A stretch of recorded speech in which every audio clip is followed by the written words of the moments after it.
Su aspecto es monstruoso. Su cuerpo está formado por serpientes, fragmentos y partes humanas. Sus extremidades están formadas únicamente de sangre. Su falda está hecha de serpientes.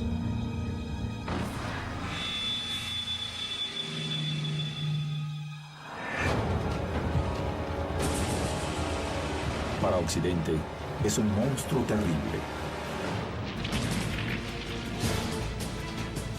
Para los aztecas, es Tonantzin, su madre. Este es el mito de la diosa azteca que los evangelizadores no pudieron comprender y no lograron impedir que se transformara en la patrona de México, como uno de los íconos máximos del catolicismo. La Virgen de Guadalupe. Un embarazo milagroso la ha expuesto a la furia de sus otros hijos. Han decidido matarla en el momento en el que esté dando a luz. Ella, la Madre Suprema, la diosa de la tierra, aguarda su trágico final. Su aspecto monstruoso no la salvará de la ira de su familia.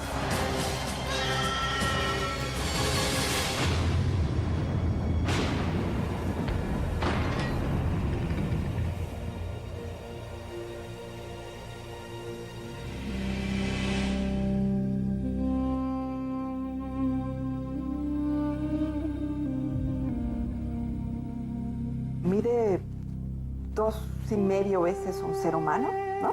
Se te aparecía como verdaderamente esa fuerza potente de la vida, de la muerte, de la creación, de la destrucción. O sea, no podría yo ponerle otras características porque eso están representando.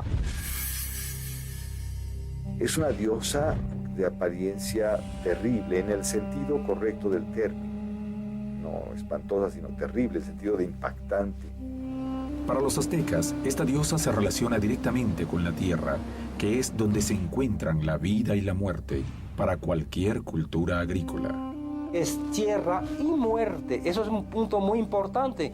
Tiene este aspecto tétrico y tenemos este frío de la muerte de la tierra, ¿no? En el contexto indígena precolombino, a diferencia del mundo cristiano, la muerte es genésica y que también recupera al ser que ha existido y lo recicla. Nosotros imaginamos la creación y la destrucción distinto, ¿no? O sea, Dios tocando en la Capilla Sixtina el dedo de Adán, ¿no? Está muy lejos de esta representación, pero básicamente es lo mismo. Una un poco más sublime, ¿no? Y otra como más cercano a lo que es París.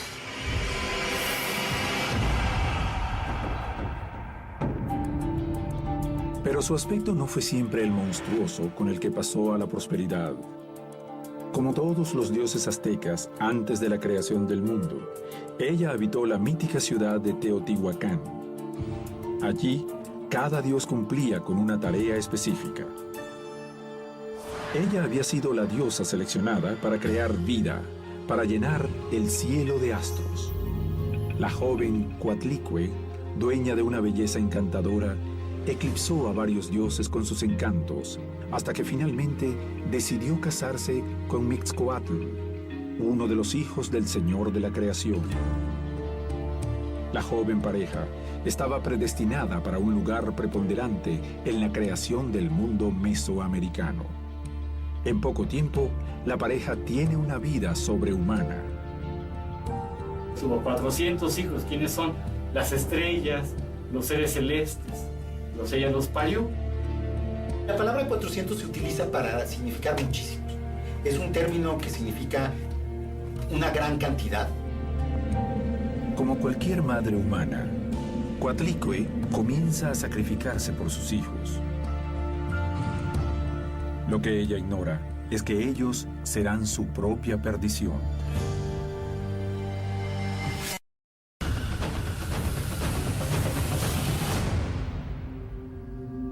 Entre los 400 se destaca una joven diosa que es la hija mayor de Coatlicue Coyolxauhqui, la primogénita, es la luna. Los hijos que comienzan a nacer van ocupando su lugar en el firmamento, convirtiéndose en estrellas. Coyolxauhqui es una diosa ricamente ataviada. Lleva ajorcas, brazaletes, y creo yo que si pensamos en la luna respecto de las estrellas, hay una preeminencia en cuanto a luminosidad, en cuanto a tamaño, desde la perspectiva nuestra. Coyolxauhqui es la hija más poderosa de Coatlicue y Mixcoatl. Su carácter la colocará inmediatamente como la líder entre todos sus hermanos.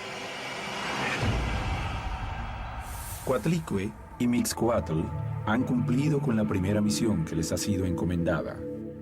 Ellos han poblado los cielos de estrellas. Están felices. Es hora de que la diosa madre y su esposo descansen en Teotihuacán, la ciudad de los dioses aztecas.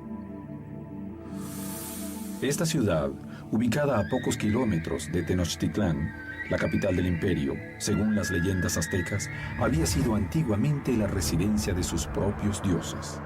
Teotihuacán fue una ciudad enorme. O sea, en su tiempo, ¿no? En el 300 de nuestra era, más grande que Roma. Era posiblemente la ciudad más grande del mundo. Era una ciudad multiétnica que había encontrado una manera de absorber a la gente y hacer un crisol de ellas, de una riqueza increíble. Teotihuacán, una ciudad muy anterior al imperio azteca, comenzó a construirse aproximadamente en el año 100 a.C. Pero su apogeo llegaría en el siglo III después de Cristo. Llegó a albergar a más de 200.000 habitantes. Era un punto de confluencia de diferentes culturas americanas y hasta sus calles llegaban visitantes de todo el continente. Era tan grande que no necesitaba protegerse de los agresores externos. Para el siglo VII, la ciudad comenzó un lento declive que concluyó cuando prácticamente fue abandonada por sus habitantes. Hasta el día de hoy, los motivos de la gran migración son desconocidos. Para cuando los aztecas llegaron al Valle de México en el siglo XII, la ciudad ya se encontraba en ruinas. Ante la grandeza de sus construcciones, el imperio naciente no pudo dejar de nombrar a esta ciudad como el lugar de donde provenían sus dioses. Todas las ciudades mesoamericanas reflejan la primera historia de la creación. Entonces, estas grandes pirámides son la representación de la primera tierra. Son monumentos que marcan el tiempo, a partir de los cuales puedes observar el sol y puedes organizar la vida de tu comunidad. Y eso era Teotihuacán. Tenía la pirámide del sol, la pirámide de la luna, con todas sus historias míticas, la calzada de los muertos, con todos sus edificios, y después barrios y barrios y barrios y barrios. Este sitio maravilloso era para los aztecas la morada de los dioses. Allí estaban sus templos y el lugar a donde debían dirigirse. Así que allí arriban Coatlicue y su esposo Mixcoatl. La vida le sonreía a la joven pareja, sin embargo, no será así para siempre. Coatlicue ocupa su lugar entre los dioses. Ella ha cumplido con su mandato, cubrir el cielo de estrellas. Sin embargo, una tragedia está a punto de ocurrir. Coatlicue comienza a sospechar de su esposo y empieza a seguirlo a escondidas. En ese momento, descubre que él la engaña con una mujer. La vida de la diosa y de toda su familia está a punto de cambiar para siempre.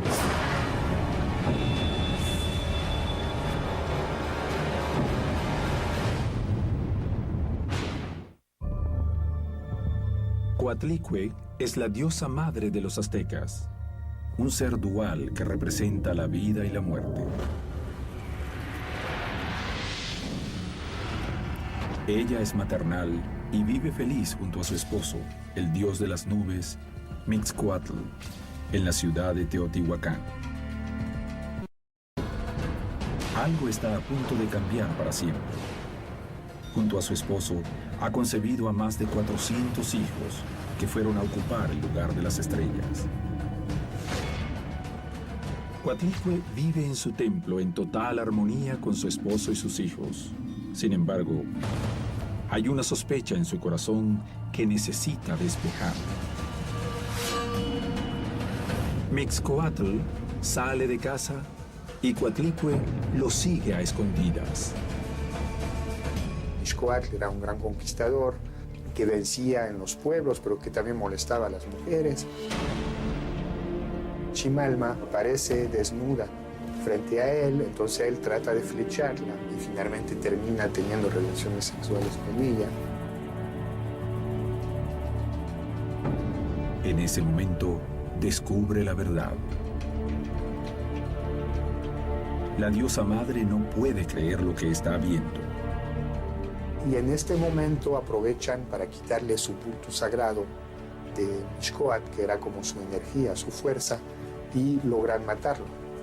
En un ataque de furia, Coatlicue se arroja sobre la pareja de amantes.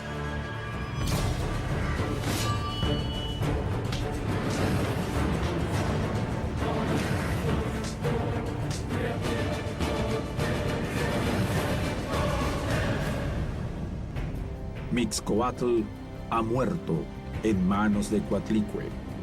Chimalma ha logrado escapar. La diosa madre está devastada. Coatlicue, la diosa madre, la hacedora de la vida, ha cambiado. Ya no es la bella joven. Sin su esposo, la alegría se ha transformado en pesar.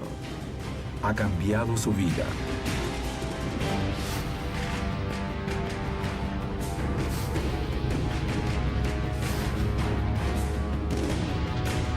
Ahora solo se dedica a su templo.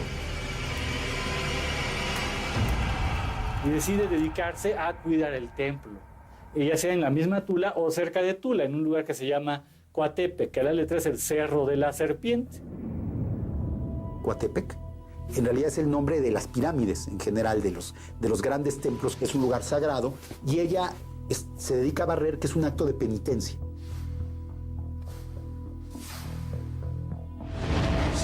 El dolor y la soledad la han transformado en una anciana con rasgos prácticamente diabólicos y hábitos oscuros. El hombre siempre crea a los dioses con atributos humanos. Se concibe al dios como alguien humano, con amores, con odios, con deseo de venganza, con necesidad de adoración. Entonces así tenemos que ver a los dioses mesoamericanos. La diosa madre permanece dentro de su santuario día tras día, intentando olvidar su dolor. Es que su apetito sangriento se agranda y comienza a exigir sangre humana.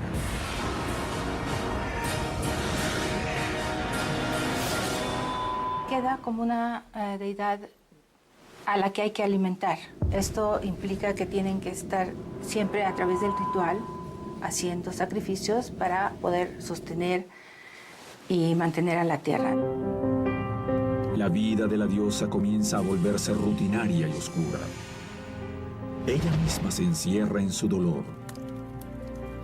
Coatlicue piensa que su vida ha terminado, que sus días pasarán dentro de su templo. Sin embargo, un hecho milagroso cambiará para siempre la rutina de la diosa.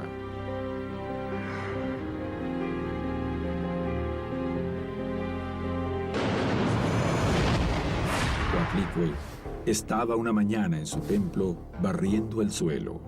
En Mesoamérica, barrer los templos, mantenerlos limpios, era una forma de adorar a los dioses. Entonces ella es una especie de sacerdotisa y como está al servicio de los dioses, pues debe guardar celibato. Lo está barriendo para tenerlo limpio y metafóricamente alejarlo del pecado. El pecado es basura, el pecado es polvo. Entonces barrer es sacar el pecado.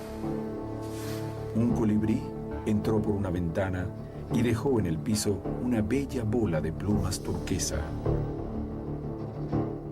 Está ahí y ve un plumón, emblema de los pájaros, etc.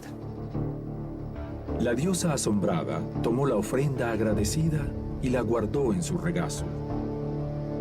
Es el cielo que está manifestando de alguna manera. una cosa celeste, y es terrestre. Entonces está conjuntando cielo con tierra. Cuando termina sus labores, dice, pues voy a buscar mi plumón. Pues ¿cuál plumón? Ya no tiene nada. En ese momento se da cuenta que está embarazada. Lo que tomó no fue un simple plumón, fue una especie de semen divino. Sorprendentemente, la diosa azteca concibe a su hijo de la misma manera en la que lo hizo otra mujer, más de 1000 años antes y a miles de kilómetros de distancia. Es uno de estos embarazos extraordinarios que son tan asociados con las diosas madres, inclusive con la Virgen María y la concepción de Jesucristo. Sin imaginarse las consecuencias, Coatlicue reúne a sus hijos. Quiere contarles las novedades y compartir con ellos su alegría. La diosa, que creía que la vida había acabado para ella, tiene una nueva misión en el mundo.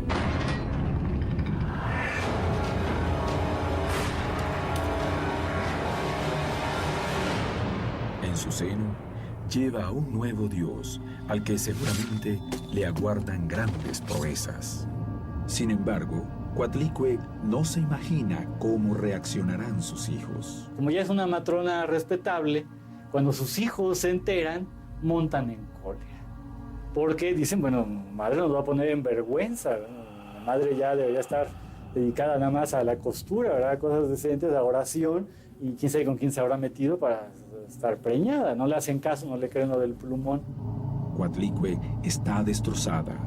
Sus hijos no aprueban su embarazo y la acusan de ser adúltera. Su alegría se transforma en temor. Ella se queda sola.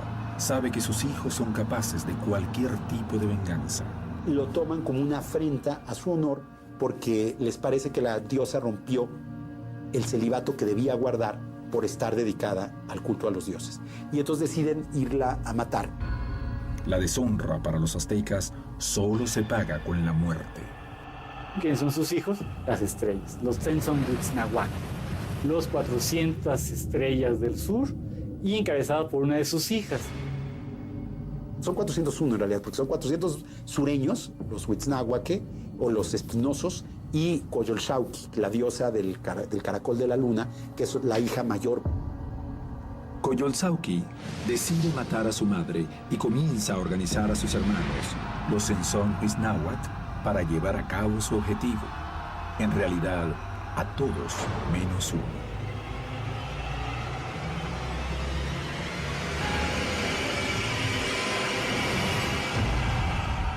Pero como nunca falta un chismoso, uno de los hermanos, una de las estrellas, decide avisarle a su madre. Va a la cumbre del Coatepec, del Cerro de la Serpiente, y le dice, mamá, mis hermanos planean matarte. La otra pues se acongoja, sufre. Coatlicue cree estar sola. Sin embargo, en ese momento ocurre un segundo milagro. Desde su vientre le llega la consolación que no encuentra en el mundo. Su hijo no nato le habla. Coatlicue, la diosa madre más conocida, es famosa por ser la madre justamente de Huitzilopochtli, el dios patrono de los mexicas. Mientras que la feroz Coyolxauhqui prepara el ataque sobre su madre, Huitzilopochtli crece y planea la defensa. Además de su hermana mayor, deberá enfrentar a los 400 Huitzinahua. Ya cercano el momento en que nazca el niño, es un dios por supuesto, cercan a Coatlicue en un monte sagrado, en el Coatepec, en el Cerro de la Serpiente. Y justo antes de nacer, cuando ya se acercan los Tenzon-Huitznahuac, Coyolxauhqui, se acercan a Coatlicue, el niño que lleva en sus entrañas le habla y le dice, no temas, yo te defenderé. Coyolxauhqui avanza con firmeza delante de su ejército, formado por sus hermanos, hacia el lugar en el que se encuentra su madre. Coatlicue los ha deshonrado y ahora debe morir bajo su espada. La diosa madre está resignada y ha dejado su santuario. Se oculta en una de las laderas del Coatepec. Ya está a punto de dar a luz. Allí aguarda pacientemente su muerte. sabe que ella sola no puede hacer nada contra la ira de todos sus hijos. Coatlicue, la diosa madre de los aztecas, aguarda con resignación su trágico destino. Un ejército formado por sus hijos avanza hacia ella. Son más de 400 dioses furiosos que están dispuestos a todo. A su cabeza se encuentra Coyolxauhqui, la hija mayor de Coatlicue. Coatlicue solo se aferra a un milagro. Desde su vientre, el hijo que crece, el futuro dios de la guerra de los aztecas, Huitzilopochtli, ha prometido protegerla. Pero él ni siquiera ha nacido.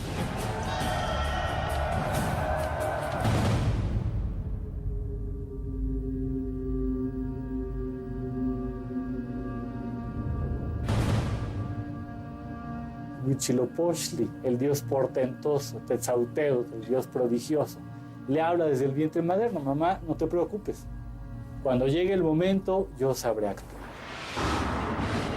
Coyolxauhqui tiene rodeada a Coatlicue, que se encuentra en el monte Coatepec, el monte de la serpiente. La diosa de la tierra aún no ha parido. Está desahuciada, pero confía en la promesa que le ha hecho su hijo no nato. Pero, ¿pudo haber existido el escenario de esta terrible batalla? ¿Este feroz instinto de matricidio?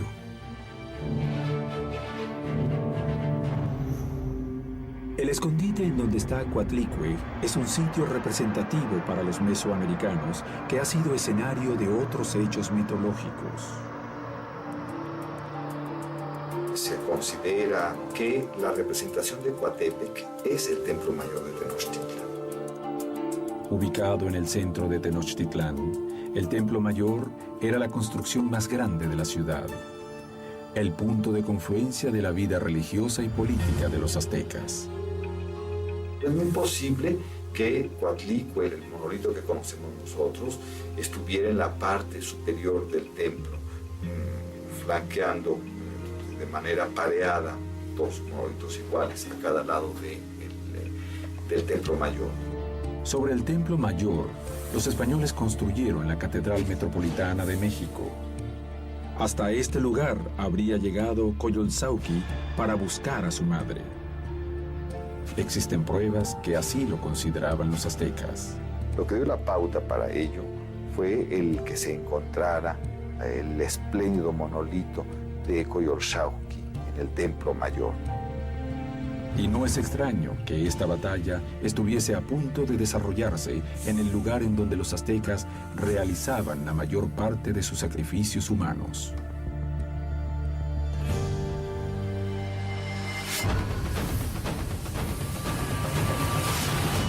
Los sacrificios a dioses como Huitzilopochtli, que son dioses solares y de la guerra, son sacrificios de varones, que son guerreros, que están en la cumbre de su fuerza corporal, ¿no? Y eso claramente los hace mucho más solares y calientes, y es el tipo de alimento adecuado para dioses solares y calientes como Huitzilopochtli, ¿no? Una parte fundamental de la vida ritual de los aztecas eran las guerras floridas. Estas batallas eran acordadas por los sacerdotes para tomar prisioneros. Usualmente se enfrentaban en el campo de batalla dos ejércitos por el simple hecho de pelear. Sin embargo, el objetivo era mucho más profundo. Sin esas batallas, no había prisioneros para ser sacrificados. Sin sangre humana, los dioses no se alimentaban y el mundo se destruía.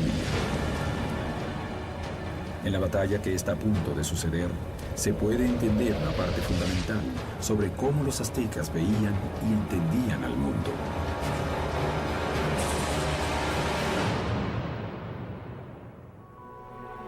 Cuatrocientos sureños van a atacar a una mujer que consideran inerme.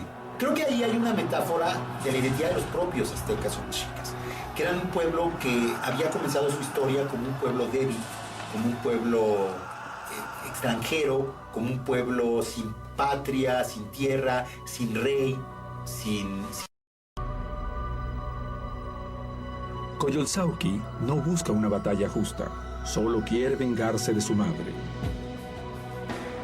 El resultado de la contienda parece obvio. Sin embargo, es el motivo por el que Huitzilopochtli adquirirá gran parte de su fama.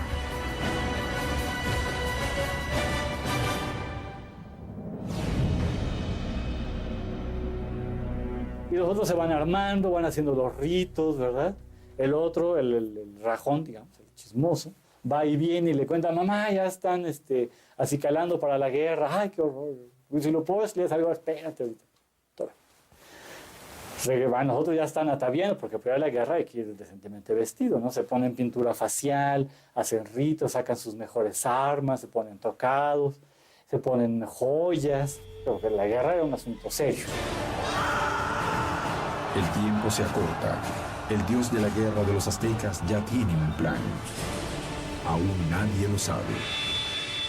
Coyolxauhqui ya está sobre el cerro Coatepec. Según parece, la historia de Huitzilopochtli está por terminar antes de haber comenzado. Sin embargo, Huitzilopochtli no está dispuesto a incumplir con la promesa que le ha hecho a su madre. En un instante comienza el parto de Coatlicue, pero no será un nacimiento normal.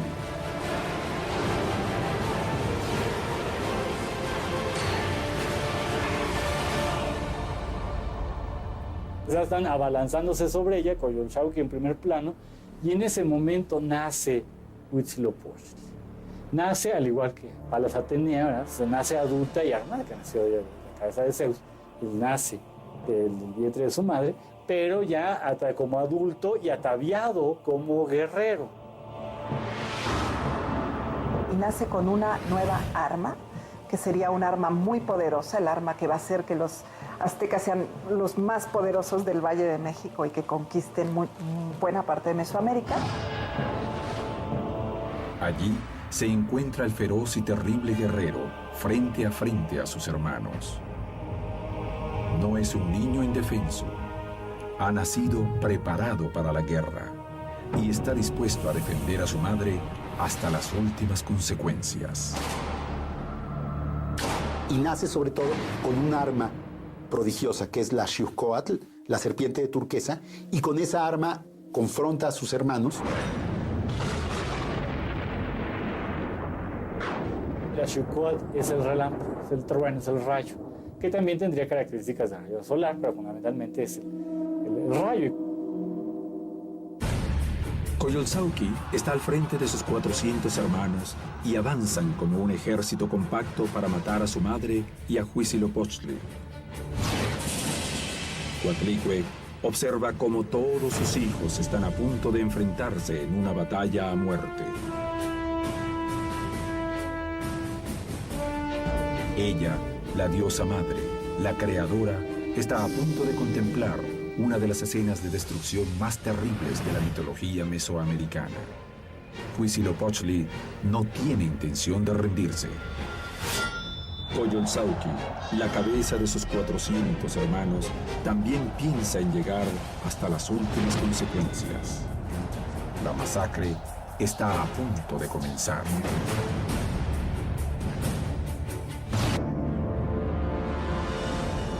Coatlicue es la diosa madre de la mitología azteca. Ha tenido una terrible vida llena de muertes y traiciones. Está a punto de pasar por el peor momento de su existencia. Ella se encuentra en la ladera del monte Coatepec. Acaba de dar a luz a su último hijo, Huitzilopochtli, el dios de la guerra de los aztecas. Ese embarazo milagroso, sin relación con un hombre, ha sido la sentencia de muerte firmada por Coyolxauhqui, su hija mayor. Huitzilopochtli ha nacido como un gran atado con sus vestimentas. Coatlicue está a punto de ser testigo de la peor masacre de la mitología mesoamericana. Huitzilopochtli ataca a sus hermanos como un guerrero valeroso. Y también armado con la Xiuhcoatl, la serpiente de turquesa, que serían las traducciones, o serpiente de fuego. Con ese rayo ataca a sus hermanos. Su objetivo es enfrentarse a Coyolxauhqui, la líder de la rebelión. Se inicia una lucha en la cual perecen muchos de sus hermanos.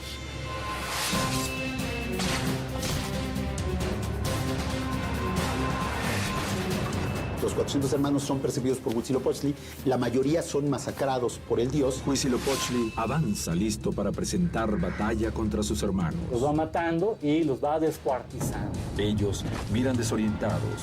Sin embargo, Huitzilopochtli no se detiene. Su sed de sangre comienza a dominarlo.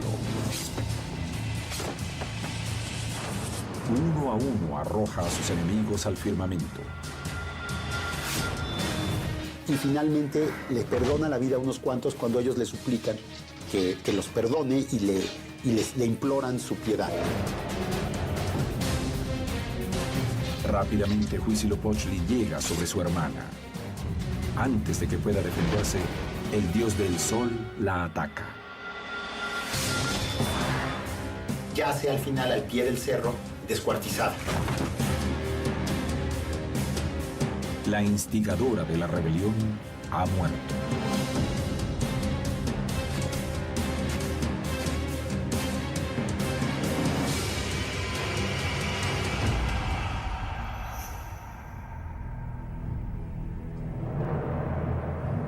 Después de la batalla, el dios de la guerra toma a su madre y juntos regresan al santuario de la Casa Negra. Acaba de nacer el dios más implacable de Mesoamérica, al que los conquistadores españoles, siglos después, emparentarán con el demonio.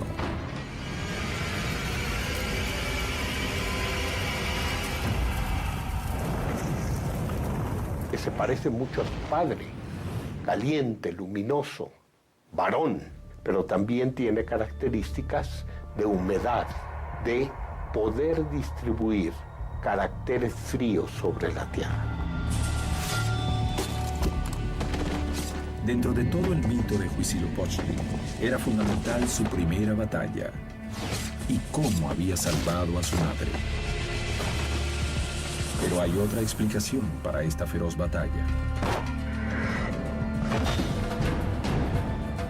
Viene a simbolizar la caída de la luna, la muerte de los hermanos, la caída de las estrellas y el nacimiento cotidiano del sol en el horizonte.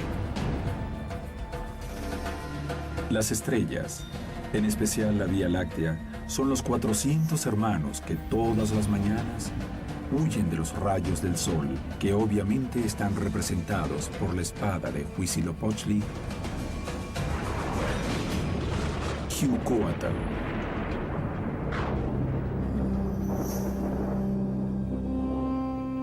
Coatlicue ha dado a luz a un ser fundamental dentro de la cosmovisión azteca. Y sin quererlo, le ha dado orden al mundo. Coatlicue escapa el sacrificio, pero su hija es sacrificada. Aquí el mensaje que se nos está dando es que los órdenes cósmicos, el cosmos ordenado es masculino. Y que para poder ordenar el cosmos se tiene que sacrificar, desmembrar y destruir a las mujeres, pero que por otro lado el cosmos está hecho de la materia de las mujeres. O sea, la tierra está hecha del cuerpo de Tlahtecutli y de alguna manera Huitzilopochtli, su poder nace de la derrota de su hermana Coyolxauhqui. La dualidad de la vida y la muerte, parte fundamental de la cosmovisión azteca, está presente con mucha fuerza en este relato. Hasta el día de hoy, la vida y la muerte están íntimamente relacionadas en la cultura azteca. Hay un conocimiento de la naturaleza y un intento de, pues, gestionar la fuerza brutal que tiene. Ellos no se sienten víctimas de nada. Ellos saben que viven en un universo que puede todo el tiempo perecer, porque el cielo puede caer sobre la tierra y el tiempo se acaba. Coatlicue es justamente quien da la vida cada vez que hay una nueva creación.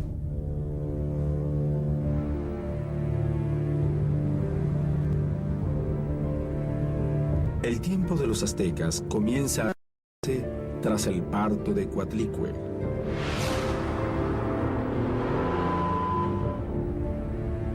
Esta batalla no ha tenido lugar de una sola vez. Todas las madrugadas se recrea y se regenera. Cada vez que un nuevo ciclo comenzaba, se ponía en juego la continuidad de la vida. Por eso, debían mantener fuerte a Huitzilopochtli.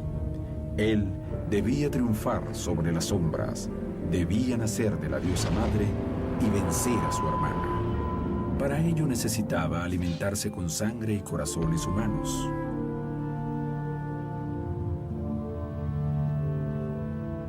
Cada batalla la alimenta. Cada vez que se le ofrece en sacrificio a Coatlicue la vida, ella la devora, ¿no? Y por eso está llena de calaveras y de corazones y manos, porque ella lo recibe como una ofrenda para que continúe la vida, y ella misma que lo recibe es la muerte, ¿no?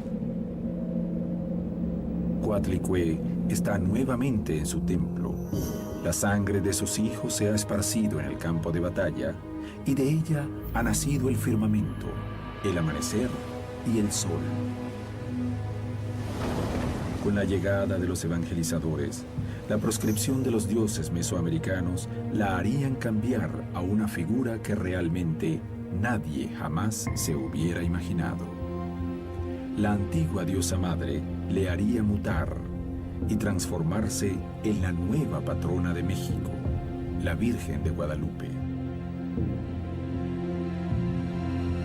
Coatlicue es la diosa madre de los aztecas. Ella ha parido a más de 400 deidades, las estrellas y la luna.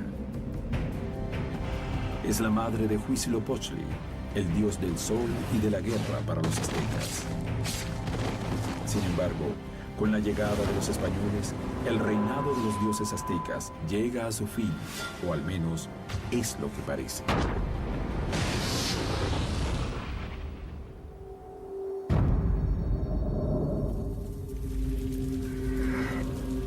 A esta diosa también le decían Tonantzin, nuestra madrecita, que va a ser el nombre que le van a dar los indígenas también a la Virgen de Guadalupe, ¿no?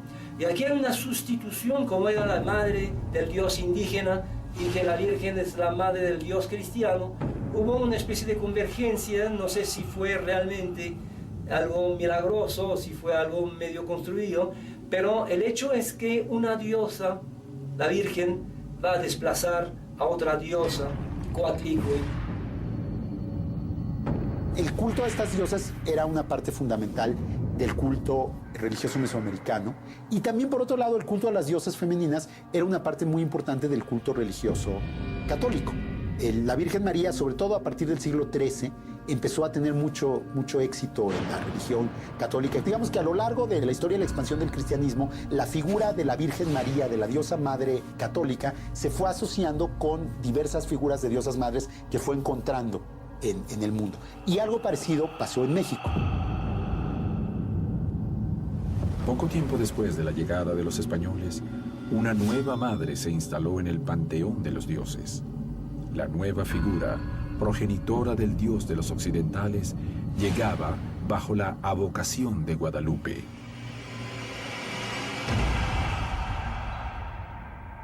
Desde muy temprano, en el siglo XVI, los indígenas empezaron a acercarse a la figura de la Virgen María un poco como una continuación de sus diosas madres, y algunos sectores de la Iglesia Católica, de los evangelizadores, de los clérigos, fomentaron esta identificación porque era una manera de que el catolicismo ganara popularidad entre la población.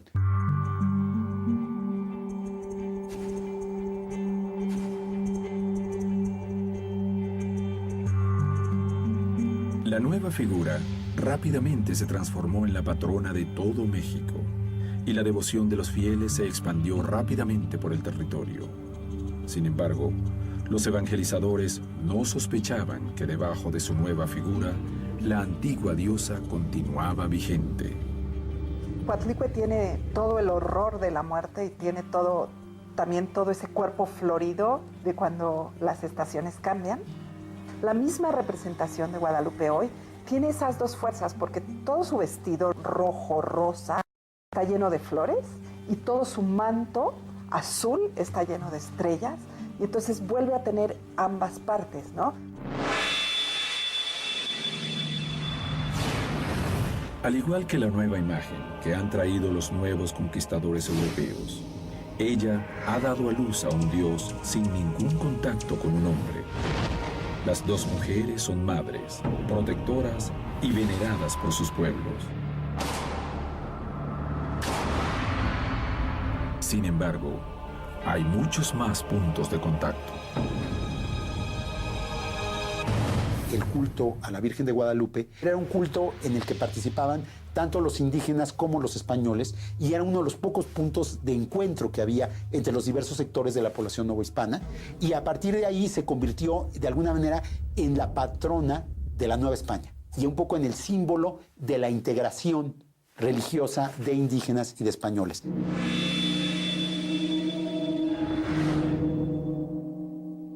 Las coincidencias entre las dos figuras femeninas colaboraron con la imposición de la nueva cultura. Mientras Coatlicue observaba la desaparición de su culto, la Virgen de Guadalupe aparecía ocupando su lugar. Esa identificación de la Virgen como diosa madre, inclusive la llaman Tonantzin, que por otro lado en náhuatl significa nuestra madre, y llamar nuestra madre a la Virgen María es una cosa perfectamente aceptable dentro del catolicismo. Entonces, que se llame Tonantzin no necesariamente significa que sea la diosa Tonantzin prehispánica, simplemente es nuestra madre, pero por otro lado, pues sí hay claramente una identificación entre esta diosa y el culto a las diosas madres mesoamericanas. ¿Podría Coatlicue haber cambiado su imagen tenebrosa por la de la dulzura de la Virgen Guadalupe? La Virgen de Guadalupe es una madre calurosa, tierna, ¿no?, que remite a la bondad y a la vida, y la madre de los dioses indígenas es la tierra, es la muerte. Según la leyenda de la conquista, la Virgen María se manifestó frente a Juan Diego, un indígena de Cuautitlán. Ellos habían sido convertidos al cristianismo pocos años después de la conquista española. La Virgen de Guadalupe se le apareció 4 veces a Juan Diego en el cerro Tepeyac. Tras una cuarta aparición, la Virgen ordenó a Juan Diego que se presentara ante el primer obispo de México, Juan de Zumárraga. Juan Diego llevó su ayate lleno de rosas que cortó en el Tepeyac, según la orden de la Virgen.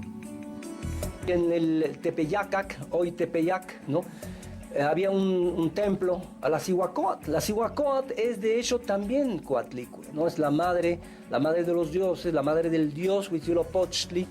Y es interesante de ver que en 1531, según los textos guadalupanos, pues la Virgen le apareció a Juan Diego en este Tepeyacac, donde está ahora el santuario guadalupano. El que Guadalupe esté en el santuario de Tonantzin no es excepcional. La mayoría de los santuarios importantes, sobre todo el centro y sur de México, católicos, están construidos sobre santuarios indígenas importantes.